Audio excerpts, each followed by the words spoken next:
கொஞ்சம் களிமண் எடுத்துகிட்டு போய் இந்த பானை செய்கிறவங்ககிட்டலாம் கொடுத்தீங்கன்னா அழகாக ஒரு பானையை செஞ்சு கொடுப்பாங்க. அது மற்றவங்களுக்கு பிரோஜனமாகவும் இருக்கும். அதே களிமண்ணை கொண்டு போய் ஒரு குழந்தையோட கையில் கொடுத்தீங்கன்னா அது என்ன பண்ணும்? பிச்சு தூக்கி போடும், இல்லைன்னா வாயில் தூக்கி வைக்கும். இதே மாதிரி தாங்க நம்மளோட வாழ்க்கையில் நம்ம யாரோட கரத்தில் இருக்கோம், யாரோட கண்ட்ரோலில் இருக்கோன்றது ரொம்ப முக்கியங்க. நம்ம ஈசப்பாவோட கையில் இருந்தால் அவர் அழகாக நம்மளை ராணி மாதிரி வச்சு நம்மளை அழகுப்படுத்துறது மட்டும் இல்லாமல் மற்றவங்களுக்கும் பிரோஜனமாக நம்மளை வச்சுருப்பாரு.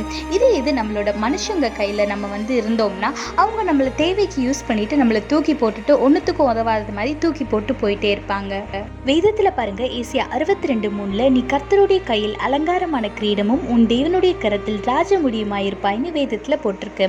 ஆமாங்க, நீங்கள் தேவனோட கரத்தில் இருந்து ஆசீர்வாதமான வாழ்க்கையை வாழ்ந்து மற்றவங்களுக்கும் ஆசீர்வாதமாக இருக்க போறீங்களா, இல்லை மனுஷனோட கரத்தில் மாட்டிக்கொண்டு அடிமைகளாக வாழ போறீங்களா? நீங்களே முடிவு பண்ணிக்கோங்க. கர்த்தர் உங்களோடு கூட இருந்து உங்களை ஆசீர்வதித்து உங்களை பாதுகாத்து வழி நடத்துவாராக. ஆமென்.